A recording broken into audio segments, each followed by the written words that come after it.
Hello, my name is Natalie Koch, and I'm the Director of Advancement at A Door of Hope Pregnancy Center. Welcome to week 1 of the Baby Bottle Benefit.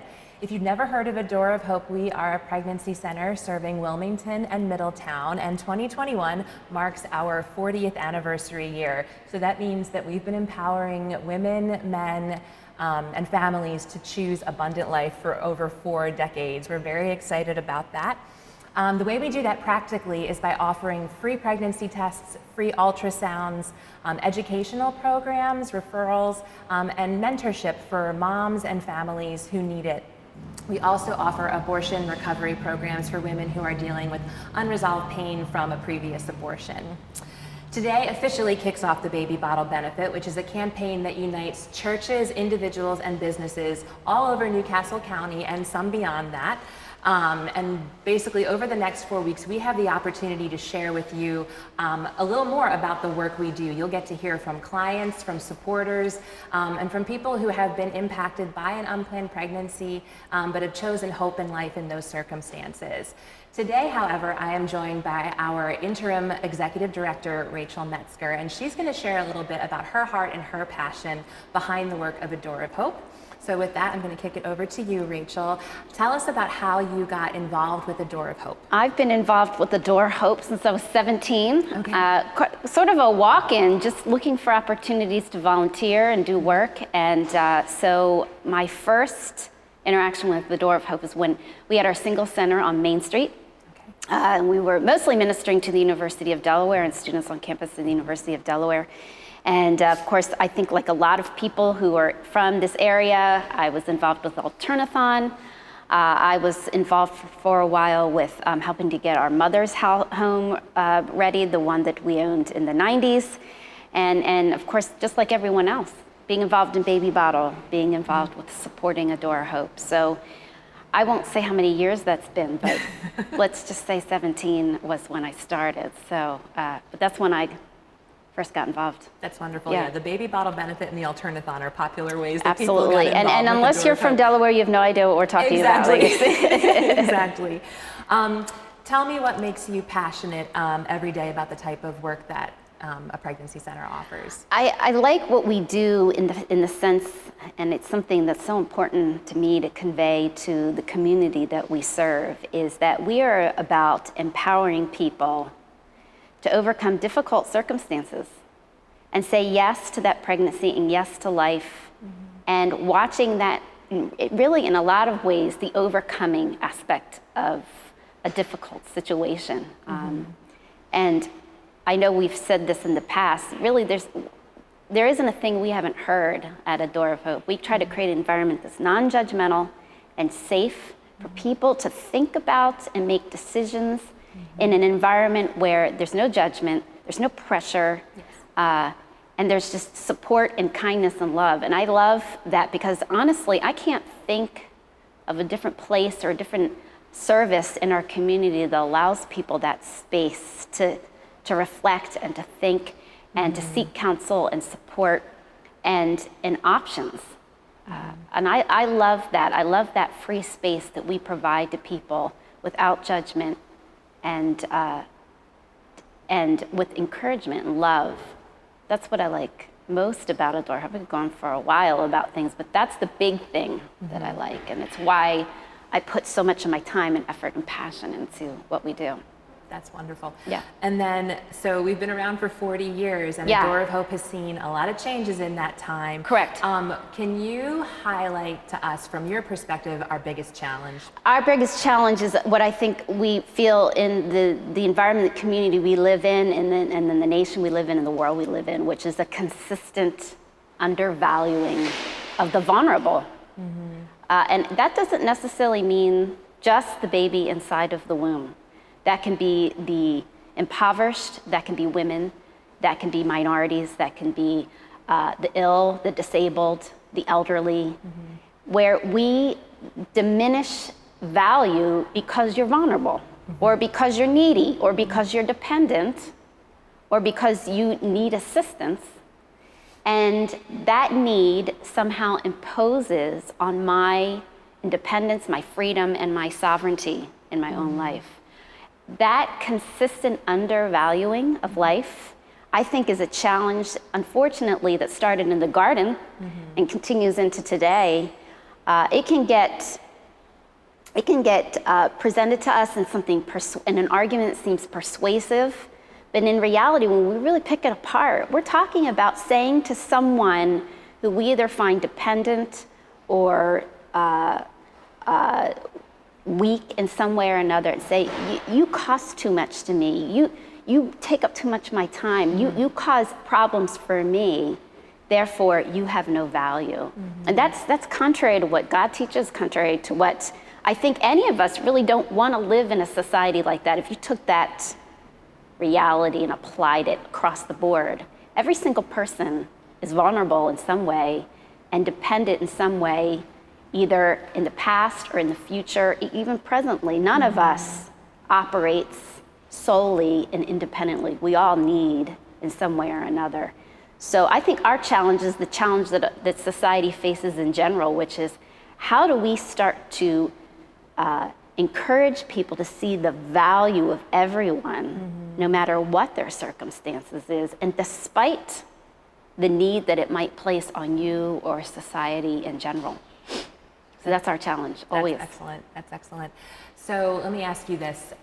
The staff of A Door of Hope are passionate about more people understanding what we do and how we do it, and seeing people who are struggling. From your perspective, what does good look like for the community to come around A Door of Hope and really amplify what we do and make that really shine? I think when you start to see the transformative power of support and community around vulnerable people, you start to realize that what we perceive as weakness is actually strength more times than you realize. And what you really start to do is you start to see how people can overcome things. And really, there's a lot of strength in being in a situation where you feel desperate or needy, but still pursuing on through that. That's to me like miraculous. And I find it inspiring. And I think a lot of times people forget that sometimes the biggest struggles you have in your life, the hardest things you go through, the desperate moments in your life can actually be the most impactful and profound in your life. And there's something about human nature and its ability to overcome hardship and thrive in it that's amazingly inspiring, but it also can be the thing that was most needed in your life. The hardest thing can actually be sometimes the best thing that ever happens to you. Amen to that. And I think we have seen that so many times when we see the way our clients review us. For the first time, somebody listened to them. For the first time, somebody gave them the confidence to take a step forward. For the first time, somebody invested them in a way that made them able to move forward.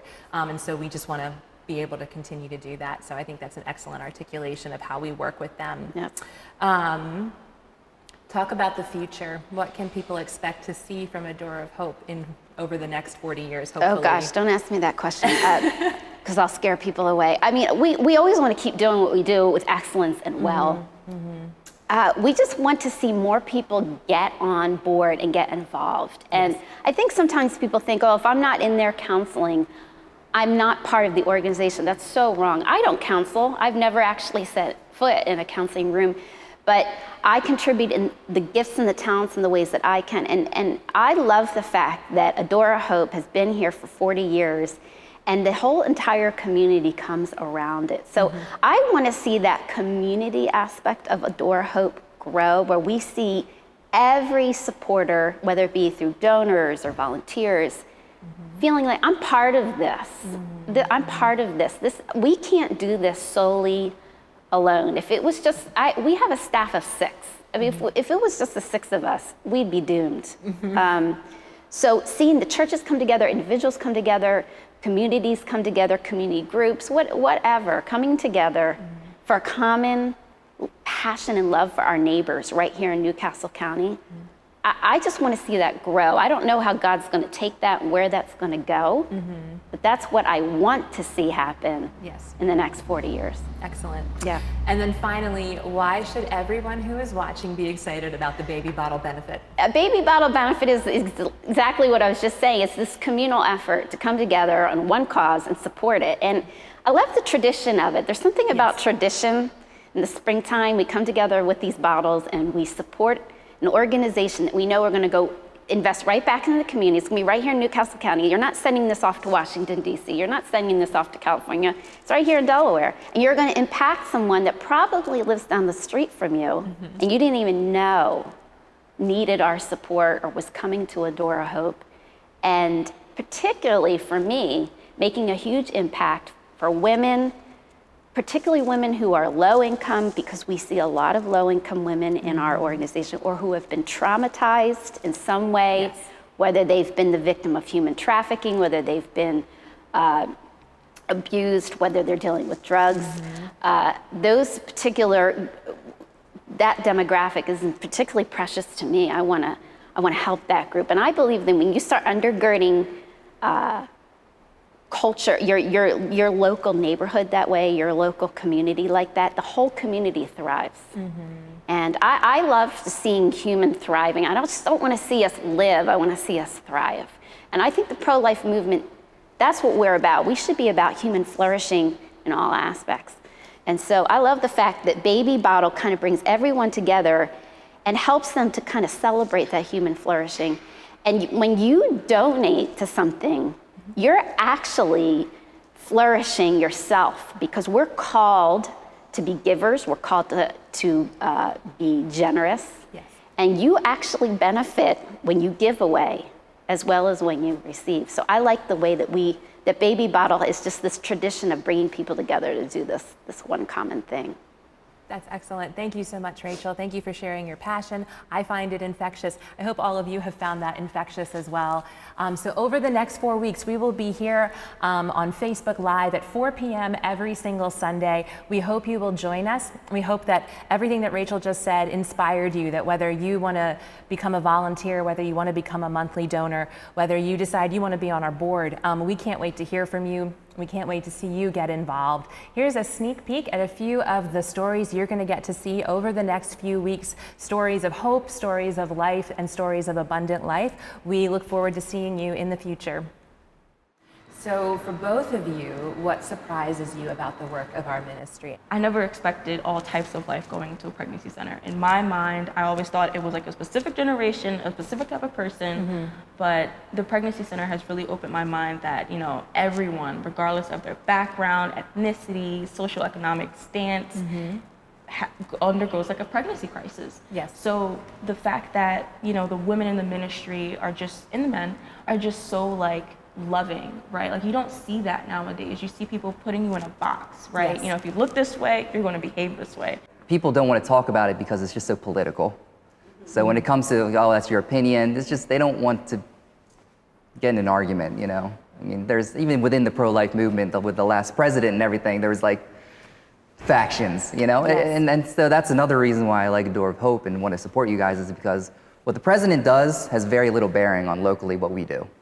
It's just so many people see the president, executive actions, et cetera, but in the end, it's the local organizations and even the local governments that have the largest impact in our communities. Men, don't be scared to go. It's definitely a blessing. Like I said, I couldn't swaddle. You should have seen my first swaddling session. It was horrible, but it worked. I got through it, and we still use a lot of things we learned then now. Now we know having a kid isn't as say difficult as it can be, Yes. knowing that you have these resources. Because if we went in this blind, it would have been bad. But Right. knowing we had this, it gave us a leg up on somebody that may not have it.